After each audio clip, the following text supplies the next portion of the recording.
I thought for this week's video I'd just do a walk around of all the ponds and just ramble on about how things are going, what's working and what's not.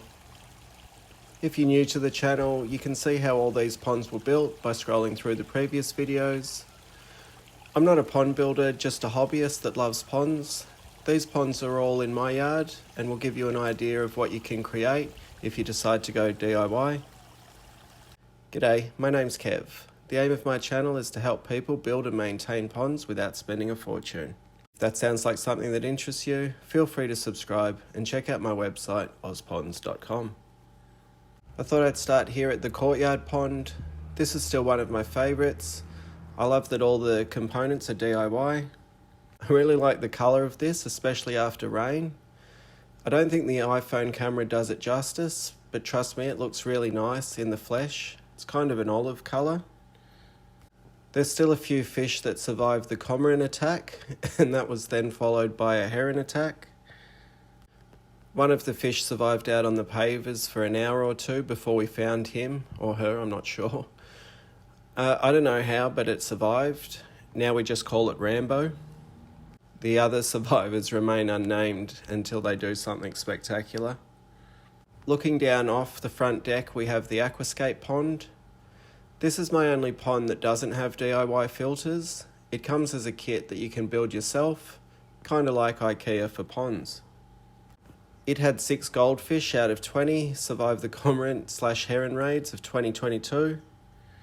But I decided to move them up to the new pond, and now I've got my 2 silver perch in here with a bunch of white clouds for them to nibble on. Then off the veranda we have the new pond. Intake bay's doing its thing, sucking in debris. Not a lot of change here since I did an update.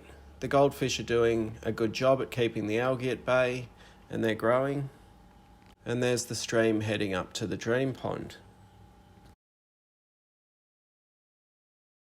The dream pond's still all native fish: Murray River rainbows, southern purple spotted gudgeons and southern pygmy perch. I'd love to get some dwarf galaxius from Chris at Middle Creek Farm. She's great to go to for all your small natives. There was a fair bit of algae in here over the winter, but as the water temperatures increase, the bacteria are really starting to outcompete the algae now. You can see the bottom clear as day. Well, I can. The phone camera and overcast sky doesn't pick it up, unfortunately. Over summer, I'll be sure to get some underwater footage when all the fish are active. This is the stream that flows into the pond. The new pond and the stream that's associated with the dream ponds, they move through the entire front yard. I really love walking just around everywhere. It's going to be so nice once the garden's established. Just to give you an idea, this is what I see from inside the house. I don't brush my teeth in the bathroom anymore. I just stare out the window looking at this. I feel like I've got waterfront property now. Anyway, the stream is fed by that high flow filter I made. It's invisible when the impatiens are in full swing, but I really should get some evergreens to conceal it better. Maybe some ferns would look nice. I thought the bacopa would go crazy and quickly take over and cover the whole filter, but it really hasn't. Moving down the stream on the right, we have one of the bog filters. This one had lots of baby fish over last summer, and I've also added in some cherry shrimp. I'm enjoying seeing the old ferns regrow on the old fern stump that I put in the filter. I really need to add some milfoil near the breather pipe there to conceal it. I really am lazy. This is the second bog. In here's where the southern pygmy perch have decided to breed. I scooped up a very colourful male the other day while I was netting out debris. Unfortunately, I didn't have my phone on me, so I didn't get any footage. And this is just looking across the pond back at the house. This is a little planet area I made. This is where I expected the fish to spawn. I added fish cave snags for them. I see the juvenile fish in here, but never any fry. Alright, now I'm back on the veranda, and this is the anoxic pond trial. Nearly all the impatiens died off over winter, only a few stragglers that don't look great. I'm pretty sure I'm going to decommission this experiment pretty soon. The fish are still very happy. I recently moved Neville the yabby down to the tank that held the silver perch. We'll see him or her in a minute. So on this pond, the filters work great in terms of I've got good water quality, but my plants aren't growing in the anoxic baskets, but the algae's thriving. I'm constantly removing it and it just comes back. The diatomics hasn't really helped. Dosing with bacteria hasn't helped. This stuff's just being so persistent. The algae's strong. It feels like hair. It's really wiry. It can pick up the rocks it's growing on. So I just think I'll return it to a bog filter. I get the same results in terms of water quality and clarity, but the filter section will look much nicer. It's the first thing I see when I walk out the front door, and it sounds nice, but at the moment it's just an eyesore. Then back out in the courtyard, under a little arbour near the pond, I have this small wine barrel pond. It has no pumps, it's got a false bottom and another anoxic filter basket. This pond got a fair bit of algae over winter, but now it's starting to disappear. It has 2 white clouds and a few rice fish. They made it in here over winter, no problem. So far this has been a great little pond, something you could have on even the smallest balconies or courtyards. Then on the other veranda we have another wine barrel pond, but this time with a bog filter. This is on the south side of the house, full shade. The impatiens survive on this side of the house over winter. Again, they don't look great, but they do make it.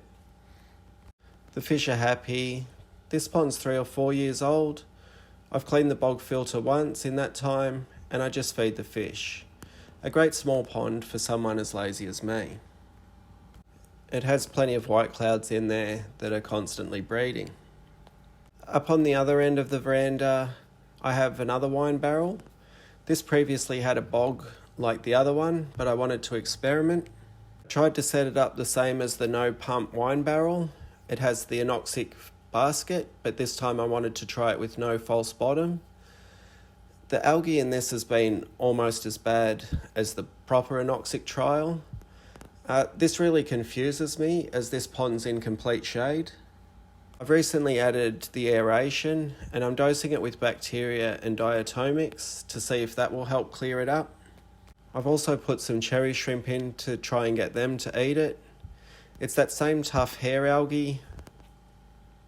Anyway, I'll see if it makes a difference and I'll let you know what happens.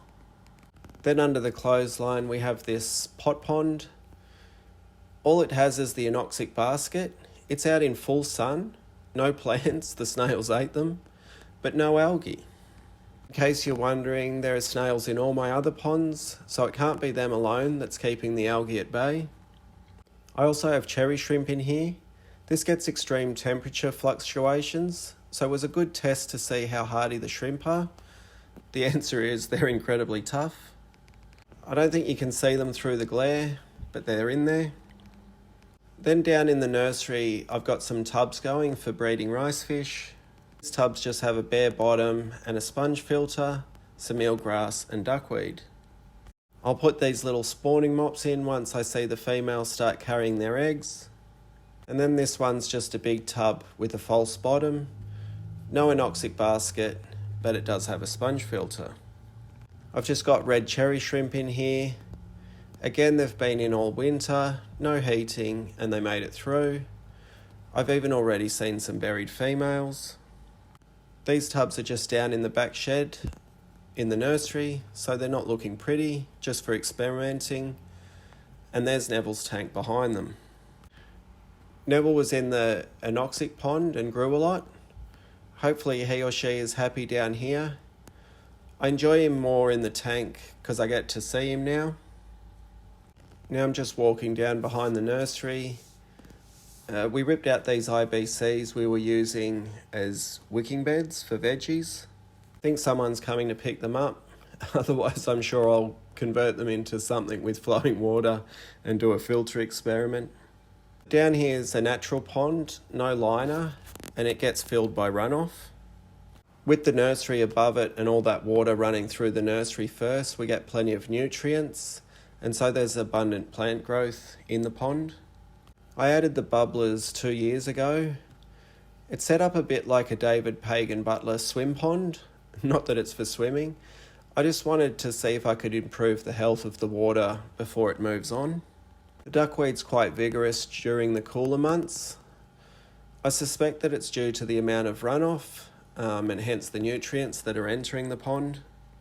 Because as the inflows stop over summer, the duckweed dissipates. I assume because the bacteria and organisms are having time to do their thing and consume the nutrients that aren't being replaced. Anyway, it's a great little refuge for wildlife, plenty of dragonflies, tadpoles, families of ducks, and I don't mind if the herons, ibis and cormorants visit this pond. I'm thinking of adding in some southern pygmy perch. They're sourced from my local catchment area, and this water overflows into the local catchment. Unfortunately, the only fish I see in the drainage channels through the estates further downstream are mosquito fish, so it would be nice to try and help get some natives back into those systems.